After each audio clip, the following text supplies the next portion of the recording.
요한계시록 8장 10절 말씀을 보겠습니다.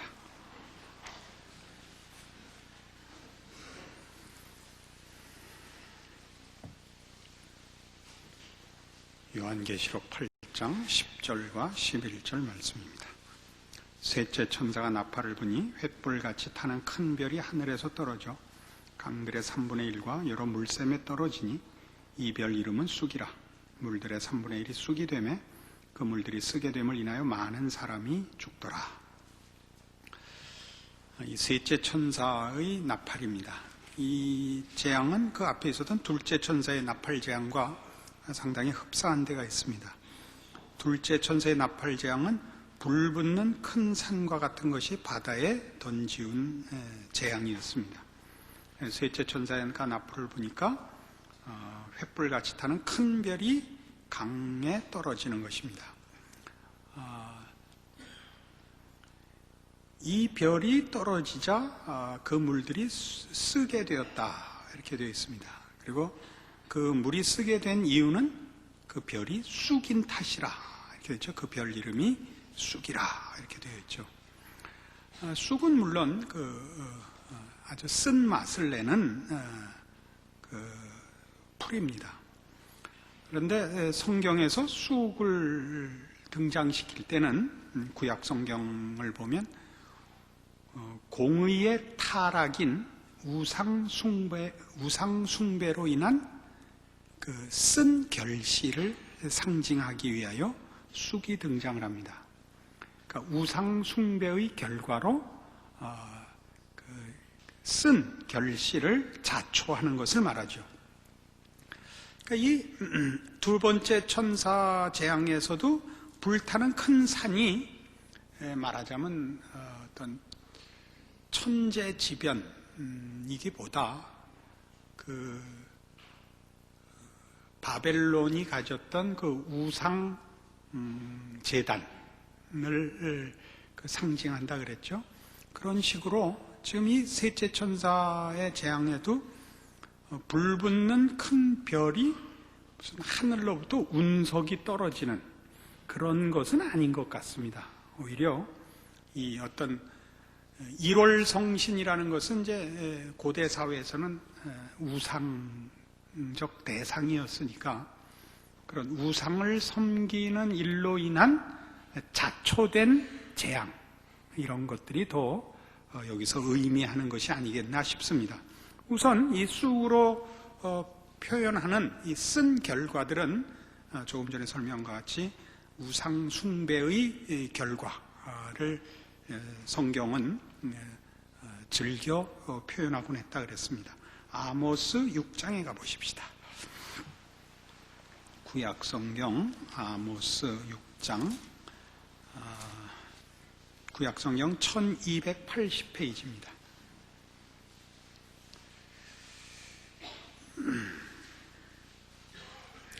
아모스 6장 12절 구약 성경 1280페이지입니다. 말들이 어찌 바위 위에서 달리겠으며 소가 어찌 거기 밭 깔겠느냐. 그런데 너희는 공법을 쓸개로 변하며 정의의 열매를 인진으로 변하며 허무한 것을 기뻐하며 이르기를 우리의 뿔은 우리 힘으로 취하지 아니하였느냐 하는 자로다. 만군의 하나님 여호와께서 가라사대 이스라엘 족속아 내가 한나라를 일으켜 너희를 치리니 저희가 하맛 어귀에서부터 아라바 시내까지 너희를 학대하리라 하셨느니라. 여기 이스라엘 백성이 그 공의를 버리고 정당한 신앙을 버리고 우상 숭배를 하는 것을 꾸짖는 내용입니다. 공법을 쓸개로 변하며 정의의 열매를 인진으로 변케 했다 이겁니다.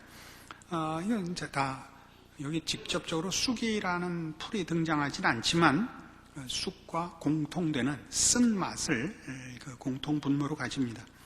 공법을 쓸개로 변하며 정의의 열매를 인진으로 변했다는데 인진이라는 그 한문을 보시면 그 원인 인자 위에 풀초 뭐라 그럽니까? 그런 때는 변이 아니고 위에 있으면 풀초 모자 밑에 원인 인자를 쓴 것입니다. 진은 풀초 모자 밑에 진나라 진자를 쓴 그 한문은 그렇게 되어 있습니다. 인진이라는 것이. 그런데 저주의 식물이라는 뜻이고 독초라는 뜻을 가집니다. 저주의 식물이라는 뜻의 쓴 독초를 가르칩니다. 그러니까 이 구약의 표현들을 보면 이런 쓴 열매, 쓴 독초 이런 것들은 잘못해서 하늘로부터 내려오는 징계의 힘이기보다 그런 쓴 결과를 초래한 것으로 표현되고 있단 말이죠. 왜 그랬냐? 잘못된 신을 찾아간, 하나님을 배반한, 그래서 생기는 당연한 재앙, 자초한 재앙, 이것으로 이런 뜻으로 말하자면 쑥이 등장하고 있습니다. 신명기 29장에 가보십시다.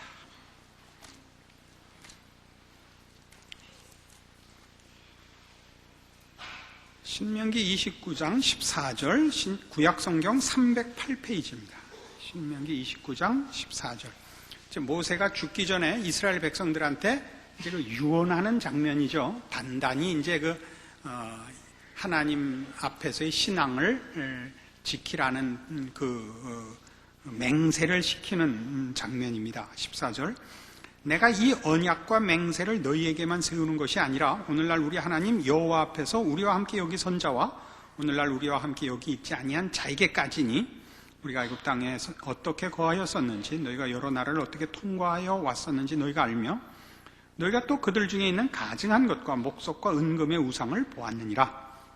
너희 중에 남자나 여자나 가족이나 집하나 오늘날 그 마음이 우리 하나님 여호와를 떠나서 그 모든 민족의 신들에게 가서 섬길까 염려하며 독초와 쑥의 뿌리가 너희 중에 생겨서 이 저주의 말을 듣고도 심중에 스스로 위로하여 이르기를 내가 내 마음을 강팍해 하여 젖은 것과 마른 것을 멸할지라도 평안하리라 할까 염려함이라. 여기 보면 모세가 이제 이스라엘 백성들에게 하나님을 떠나지 말라, 그리고 이방이 섬기는 우상에 빠지지 마라, 이것을 경고하고 있는데 그 18절에 너희 중에 남자나 여자나 가족이나 집하나 오늘날 그 마음이 우리 하나님 여호와를 떠나서 그 모든 민족의 신들에게 가서 섬길까 염려한다 그래요. 근데 이 우상을 섬기는 이 일, 배반함, 배신, 불신앙을 결과로 따져보면 독초와 쑥의 뿌리가 생기는 거라 이거예요. 뿌리가 생겨서 결국 독초가 자라고 쑥이 자라서 그 쓴 식물을, 열매를 맺는 것과 같이 우상을 따라가는 것은 결국 쓴 나무를 속에서 키우는 것과 같다, 그러는 겁니다. 그래서 이 쑥이라는 이 풀이 등장할 때는 언제나 이런 대표적으로 늘 하나님을 배반하고 우상을 섬겨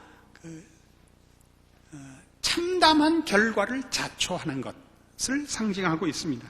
예레미야 9장 가보시죠.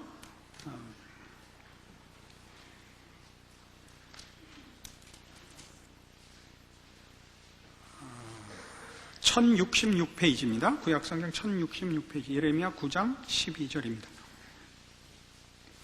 지혜가 있어서 이 일을 깨달을 만한 자가 누구며 여호와의 입의 말씀을 받아서 광포할 자가 누구인고 이 땅이 어찌하여 멸망하여 광야같이 타서 지나는 자가 없게 되었느냐. 여호와께서 말씀하시되 이는 그들이 내가 그들의 앞에 세운 나의 법을 버리고 내 목소리를 청정치 아니하며 그대로 행치 아니하고 그 마음의 강팍함을 따라 그 열조가 자기에게 가르친 바알들을 쫓았습니다. 그러므로 만군의 여호와 이스라엘의 하나님 내가 말하노라. 보라, 내가 그들 곧 이 백성에게 쑥을 먹이며 독한 물을 마시고 그들과 그들의 조상이 알지 못하던 열국 중에 그들을 해치고 진멸되기까지 그 뒤로 칼을 보내리라 하셨느니라. 바알을 쫓아서 어떻게 한다고요? 쑥을 먹이고 독한 물을 마시게 하겠다 이거예요. 이건 보통 우리가 뭘 잘못하면 하나님께서 그 잘못한 데 대한 징벌을 하실 때는 신적 징벌을 행한다는 신적 심판이라는 걸 알게 하기 위해서 하늘로부터 오는 어떤 재앙, 초월적인 어떤 천재지변으로 보통은 심판을 행하는 법인데 이 쑥이 등장하는 장면에서 보면 이것이 초월적인 하늘로부터 심판의 손길이 내려온 것이기보다 스스로 만들어서 결실한 것으로서 쑥이 등장하고 있는 것을 보게 됩니다. 여기서 말하는 14절에 있는 바와 같이 그 마음의 강팍함을 따라 그 열조가 자기에게 가르친 바알들을 쫓았다. 늘 얘기하지만 우상은 언제나 자기 욕심을 따라 섬기는 것입니다. 그렇죠? 그래서 지금 우리가 오늘 이 계시록 8장에서 보고 있는 셋째 천사의 나팔 재앙을 보면 지금 계시록에 등장하는 말하자면 하나님의 심판들이 마지막 날 최후의 심판으로 다 한꺼번에 쏟아질, 어느 날 어느 한시에 쏟아질 심판을 말하고 있는 것이 아니라 예수님 부활하시고 승천하신 후에 이제 다시 오시는 때까지의 전 기간에 걸친 하나님의 심판이라고요. 그러니까 심판이라 그러는 것이 조금 우리로 하여금 마지막 한정된 시간으로 자꾸 우리의 시선을 돌리게 하니까 이해를 돕기 위해서 하나님의 통치라고요. 그래서 이 종말이라는 것은 하나님의 통치가 완성되기 위하여 그를 반대하는 장애물들과 세력들이 뽑혀야 되는 것과 함께 하나님께서 완성하시려는 하나님 나라의 완성, 즉 그 장소로만이 아니라 거처로만이 아니라 그가 부른 하나님의 백성들의 완성이 동시에 시행돼야 되니까 이 종말이라는 기간은, 즉 예수님 승천하셔서 재림하시기까지 전 기간에 걸쳐서 하나님께서 이 역사 속에, 세상 속에 간섭하셔서 이 심판을 행하고 계시고 종말을 인도해 나가고 계신단 말입니다. 그래서 어떤 일들이 벌어지느냐 하면 하나님이 특별히 죄 지은 자들을 벌하는 것보다 더 분명한 것, 그들이 하나님과 생명과 진리를 떠나면 당연히 받게 되는 세상의 것들을 추구한 그 참담한 결과를 보게 하는 것, 이런 것들이야말로 하나님의 통치와 그 간섭하심의 공의로우심입니다. 그렇죠?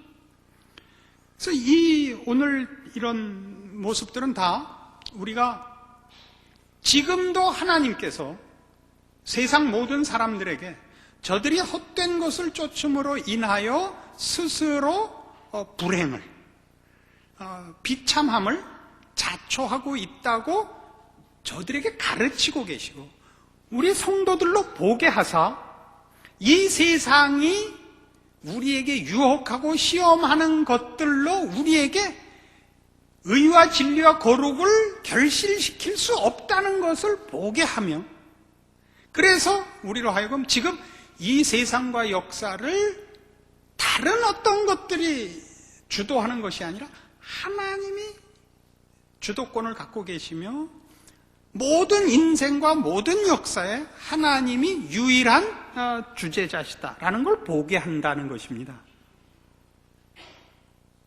내가 준비할 때는 이 대목이 상당히 감동스러울 것이라고 예상을 했는데 전혀 그래서 원래 우상이라는 건 뭐냐 하면요, 골로새서 3장 자주 인용하는 겁니다마는 골로새서 3장 5절 신약성경 327페이지, 그러므로 땅에 있는 지체를 죽이라. 곧 음란과 부정과 사욕과 악한 정욕과 탐심이니 탐심은 우상숭배니라. 탐심은 우상숭배니라. 우상이 뭔데요? 내가 원하는 걸 해주는 힘이거든요. 내가 원하는 걸 해주는 힘. 그러니까 돈을 사랑하는 것이 일만하게 뿌리라. 그럴 때 말하는 돈은 돈으로 할 수 있는 것을 소원하는 것. 그게 돈을 사랑하는 것입니다. 경제 활동을 하고 살려면 돈이 필요하죠. 그때 돈은 경제적 수단, 살아나가는 재정적인 단위, 이런 것들이지 그 이상은 아닙니다. 그러나 여기서 성경이 말하는 돈을 사랑하는 것은 돈으로 할 수 있는 것, 세상이 주는 것을 사랑하는 것. 여기도 그렇죠. 자기가 원하는 것을 이루기 위하여, 그러니까 목표와 내용은 자기가 설정을 하고 힘만을 요구하는 것, 그게 우상입니다. 그래서 동일한 공통 분모를 가지고 사무엘상 15장을 보세요.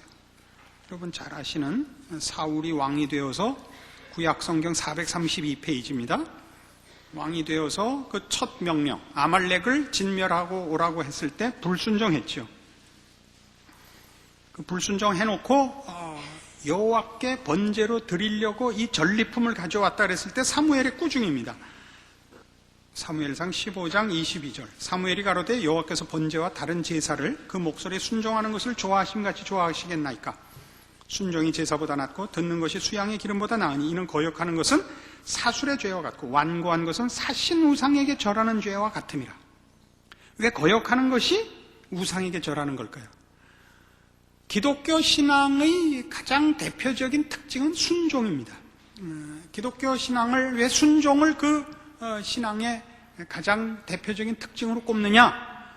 요한복음 15장에 등장하는 포도나무의 비유와 같이 가지가 포도나무에 붙어 있지 않으면 쓸모없는 것 같은 이유 때문입니다. 우리로부터는 신령한 것이나 생명에 속한 것이나 거룩에 속한 것이 나오질 않습니다.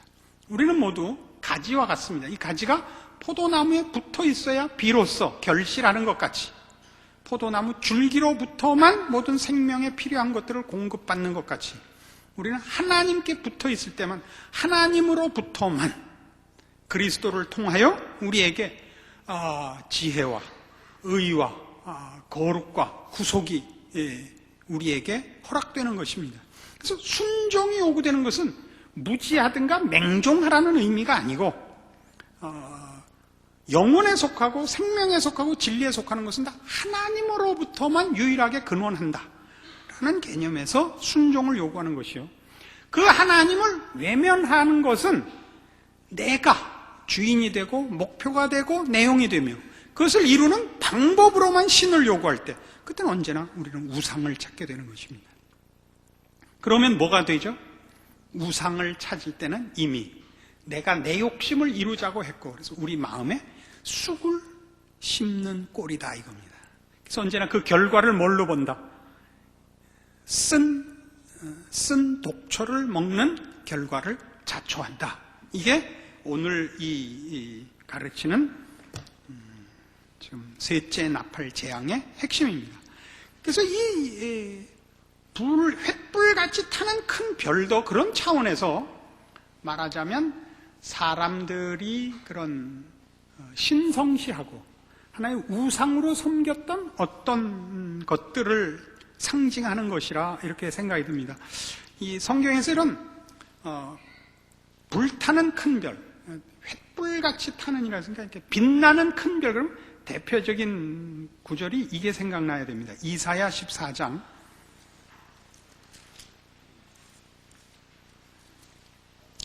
이사야 14장 12절 말씀 봅시다. 구약성경 982페이지입니다. 이사야 14장 12절입니다. 너 아침의 아들 계명성이 어찌 그리 하늘에서 떨어졌으며 너 열국을 엎은 자여 어찌 그리 땅에 찍혔는고 내가 네 마음에 이르기를 내가 하늘에 올라 하나님의 뭇별 위에 나의 보좌를 높이리라. 내가 북극 지폐의 산 위에 좌정하리라. 가장 높은 구름에 올라 지극히 높은 자와 비기리라 하도다. 그러나 이제 내가 음부 곧 구덩이의 맨 밑에 빠치우리로다. 너를 보는 자가 주목하여 너를 자세히 살펴보며 말하기를 이 사람이 땅을 진동시키며 열국을 경동시키며 세계를 황무케 하며 성읍을 파괴하며 사로잡힌 자를 그 집으로 놓아보내지 않던 자가 아니뇨 하리로다. 이것은 이제 그 바벨론 왕, 당시 세계를 평정했던 이스라엘과 유다까지 포로로 했던 당시의 패자 바벨론 그 국왕을 경책하는 장면입니다. 아침의 아들 계명성, 새벽별, 가장 빛나는 별. 그래서 권세와 위엄과 지위가 가장 높은 자리에 있는 것을 상징하는 것입니다.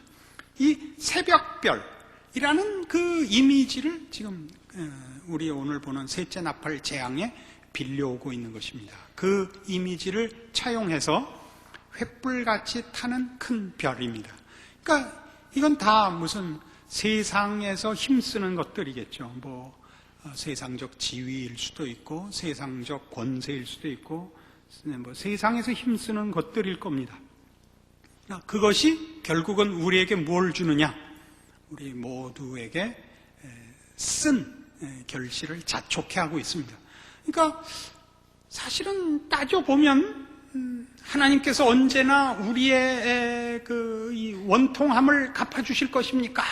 라고 우리 앞에 그 제단 아래서 우리의 기도를 신원하여 주시지 않기를 언제까지 하시려나이까? 라는 그 성도들의 기도는 사실 이미 다 응답되고 있는 것입니다. 세상 사람들은, 하나님이 없는 사람들은 누구나 다 인생은 다 행복에 목말라 있고, 그렇죠? 만족에 목말라 있습니다. 그러나 예수를 믿지 않는 사람들에게는 행복도 없고 만족도 없습니다. 그건 마치 소금물을 들이마시는 것 같이 마실수록 더 갈증이 나고 가질수록 더 불안한 그런 결과를 초래하는 것을 우리는 얼마든지 봅니다. 그러나 세상은 이걸 우리에게 해답인 양 꼭 시험을 합니다. 우리의 불행은 가난해서 생긴 것 같고 우리의 비극은 약해서 생긴 것 같이 그렇게 자꾸 세상이 우리를 유혹하는데 꼭 이렇게 예를 들 필요는 없을지 몰라도 그러나 들고 넘어갈 문제가 있는데 예전에 그 전통과 노통 두 분은 아주 테니스를 좋아한 사람들입니다. 아주 테니스 광들인데 지금 둘 다 테니스 치는 게 내 어려움을 겪고 있습니다. 테니스 치는 거 돈 제일 안 드는 운동 중에 하나인데 그저 눈치 보면서 쳐야 됩니다. 대통령 안 하고 그냥 참모총장하고 제대했으면 지금 떵떵거리고 행복하고 재밌게 살았을 텐데 그 대통령은 괜히 해가지고 이제나 저제나 언제 누가 돌 던질까? 언제 누가 총 쏠까? 전전긍긍하고 어디를 가든지 곱지 않은 눈초리를 받으면서 살아야 됩니다. 다시 태어나도 아마 또 할걸요. 우리 모두도 사실은 내가 이거 조금 더 가졌으면 좀 더 높으면 지금 일어나는 이런 모든 어려움에서 내가 벗어나지 않을까 이런 생각하는 건 참으로 바보 같은 생각입니다. 그 최인호 씨가 쓴 상도라는 책을 저도 잠깐 봤습니다. 이렇게 대단한 책은 아닌데 아주 쓸만한 말을 하나 제가 하나 챙겨놨습니다.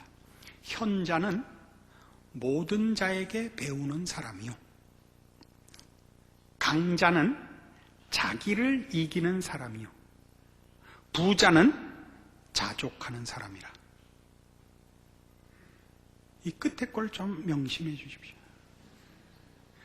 그래서 길게 할 필요는 없는 거고, 임상옥이라는 옛날 조선시대 거상인데, 그가 그런 예언을 받아요. 내가 말년에 전무후무한 부자가 되리라. 그래서 어떻게 전무후무한 부자가 될 수 있을 것인가? 본인이 생각해. 아무리 조선 팔도에서는 최고의 부자가 될 수 있을지 몰라도 중국하고 비교하면 경제 규모가 다른데 어떻게 전무후무한 부자가 될 수 있단 말인가? 라고 생각했는데 나중에 그걸 깨달아요. 자족하면 전무후무한 부자가 돼요. 아시겠어요? 자족하면 전무후무한 복자가 돼요. 근데 이게 없어서 자족할 줄 모르니까 더 달라, 더 일으켜달라. 그러니까 높이 갔다가 불타서 떨어지는 별이 되는 겁니다. 세상은 이 벌을 받고 있죠. 하나님으로부터만 행복이 옵니다. 하나님으로부터만 가치가 있습니다. 세상엔 없습니다. 그 벌을 받고 있습니다. 하나님 없는 곳에는 생명도 없고 가치도 없고 희망도 없고 뭐 하나도 볼 게 없죠. 거기는 그저 심판만 남습니다. 절망과 비참만 있습니다. 하나님 그렇게 지금 하고 계십니다. 우리 믿는 자들이 억울할 게 없습니다. 세상 사람들은 자기네가 가진 것으로 만족을 못하니까 괜히 우리한테 시비를 거는 것 같아요. 응? 너희는 왜 행복하냐 이거예요. 응? 나보다 못 가진 게, 응? 돈도 없는 것들이 왜 행복하냐 이거예요. 자기네가 불행한데 우리가 행복한 걸 못 보는 거죠. 우리는 알죠. 저 지랄 떠는구나. 우리는 알죠. 그런데 종종 성도들마저도 잠깐 시험에 빠지면 하나님 난 뭐예요? 그러게 된단 말이에요.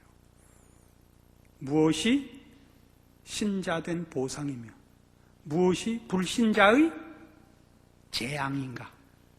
똑바로 보시는 성경의 눈을 가지시고 하나님이 이미 우리와 함께 하시며 역사에 개입하고 계시며 그의 성도들을 지키고 복주고 계시며 그를 외면한 자들이 자초하여 비참과 절망을 사고 있다는 것을 분별해내는 영안과 그래서 가지는 신앙적인 승리가 있기를 바랍니다. 기도하십시다. 하나님 아버지 은혜를 감사합니다. 우리가 하나님의 자녀요. 우리를 어찌할 수 없습니다. 세상은 우리 보고 패자라, 약자라 하지만 사실은 세상이 거짓된 것입니다. 하나님의 자녀로 부름받은 기쁨이 무엇입니까? 영생을 소유한 것이요. 온천하 만물의 주인이신 하나님의 자녀라는 이름을 가진 것입니다.